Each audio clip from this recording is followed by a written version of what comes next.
Hi, I'm Dustin Abbott, and I'm here today to give you my standard review of the brand new Sigma 35mm F1.4 DN Art Series lens. Now, just to be clear, this is a brand new lens that has been designed specifically for mirrorless. It is not the same as the 35mm F1.4 Art that Sigma did bring onto a Sony FE mount about 2 years ago, but was just really an adaptation of their existing DSLR lens. This is a new lens, and as such, it comes with the wide variety of features and performance that we've come to expect from the Sigma DN lenses. I describe this as a bit of a Goldilocks lens in my text review because I think that for many photographers, this is actually the third DN lens that Sigma has introduced on the Sony platform, also Leica L. But in the first of those lenses was a massive 35mm f1.2. So physically huge, expensive, around $1,600–1,700 US, and of course very heavy, well over 1,000 grams. In this case, we have got a lens that is much more compact, relatively speaking, only weighs in at 640 grams, and it has a price point of $899, and so it falls right between that and then the 35mm f2 that Sigma introduced at the end of 2020. Now that lens, of course, is more compact. It has kind of a different purpose, but it's not a radically different price point, $200 or $300 difference. But for many photographers, as I said, this will probably be the just right option that will give them a great degree of build, pro-grade build with a little bit more substantial weather sealing than what the f2 lens has, but a very high degree of performance and still a relatively affordable price. It also gives us a true alternative to the Sony 35mm f1.4 G Master, which I'm actually filming on at the moment. And so for photographers that want to save a little bit of money, there's a $500 difference between these two lenses. Now today we are doing our standard review, and so if you want a deeper dive into performance, and most particularly into the image quality performance, I recommend that you check out the definitive review instead. So when it comes to the build, as mentioned, this has a beautiful grade of build, a variety of different materials, but a lot of metals goes into construction. Weather sealing that comes from a gasket at the lens mount, has a coating on the front that is resistant to oils and moisture there, along with some internal seals inside. And so a nice degree of build, also a wide variety of features, very similar to the GM lens in that you have the AF hold button, you have an AF/MF switch, you have a wide variety of control of aperture, including the ability to declick the aperture. And one unique thing to Sigma is that there is a locking mechanism that will allow you to either stay in the manual range or in the automatic if you're someone that doesn't want to mess with the manual aperture ring at all. But a nice degree of features as a part of the design. Also part of the design, importantly, is there's a 67mm front filter thread, which obviously is a very common filter thread, easy to use filters on.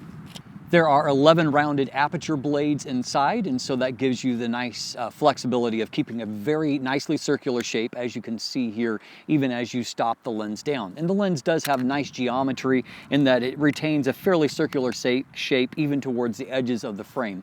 And so kudos to them on that front as well.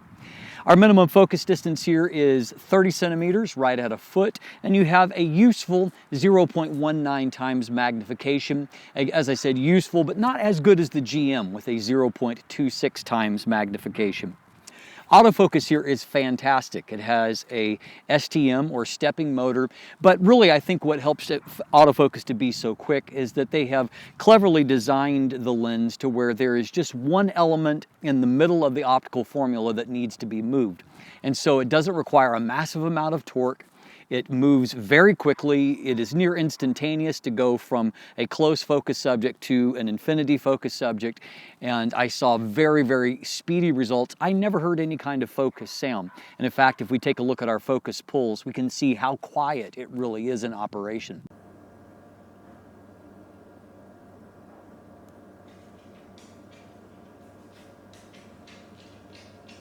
So obviously that's a very good performance. It also did a very good job of tracking for video purposes. If I begin to approach the camera or look away, things like that, it maintained a consistently well-focused result on my face.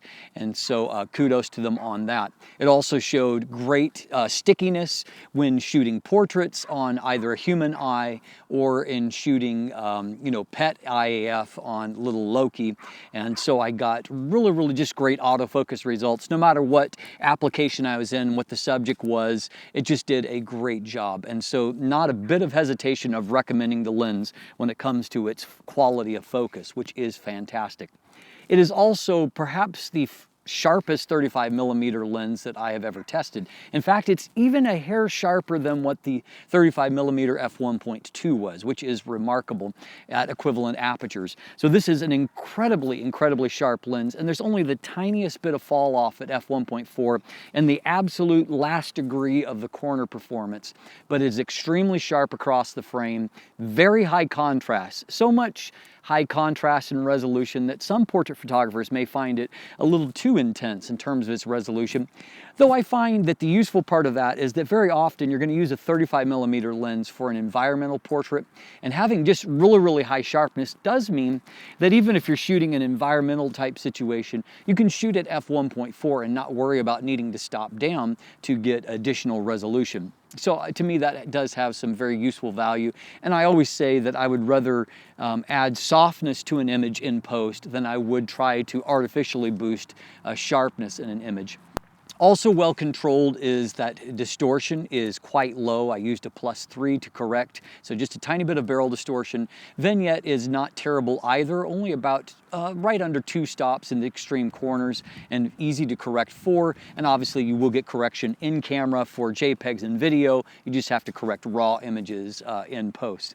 So well controlled there. Aberrations also really well controlled. No lateral CA at all, and really just a hint in basically one image that I saw of a little bit of longitudinal chromatic aberrations, where you can see in the whiskers before and after the plane of focus at f1.4, there's just a tiny bit of color fringing there. I also saw really low levels of chromatic distortion for shooting the night sky. And this is actually a really great astro lens, because even at f1.4, star points are very sharp and very consistent across the frame. Very little evidence of them being stretched or growing wings or any of those negative things that we see as the result of coma being introduced. And so great job on corrections. Also, I saw good, response when shooting against bright lights, that flare resistance was also quite good. So many times when you have a lens that is this well corrected, the question then becomes, is it at the expense of destroying the rendering? Fortunately, I don't think that that is true here. While it's not the creamiest that I've ever seen, you can see from these images that the quality of the bokeh is really quite good. And so all told, I think that this is an image, or this is a lens that is going to give you a lot of images that you can really be pleased with in its overall performance. And so at the end of the day, we really do have quite an exceptional lens here. And at a price point of $899 US, this is a real bargain in that it's giving a pro-grade performance all across the board, its build, its autofocus, its image quality, and doing so at a price point that is much lower than competing first-party lenses, and in this case, most specifically, the 35mm f1.4 G Master, and certainly an even greater value when compared to the older, Sony Zeiss 35mm f1.4, which I would have a hard time recommending when a lens like this exists on the market. And so at the end of the day, I think that this is a lens that for many photographers is going to really suit their budget and also their expectations of performance. And so it's easy for me to give it a high recommendation.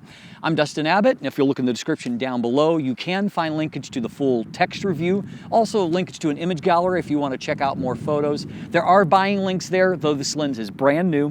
And so some of those retailers may take a little while to populate their listings. So just, be patient. They will have product there. Sometime in the month of May, we'll start to see the first shipment of pre-orders starting to be filled. There's also linkage there to purchase some of my merchandise if you are interested in that, and also to become a patron, sign up for my newsletter that comes out every Thursday. And of course, if you haven't already, please click that subscribe button right here on YouTube. Be sure to ring that bell to get notification when new content drops. Thanks for watching. Have a great day, and let the light in.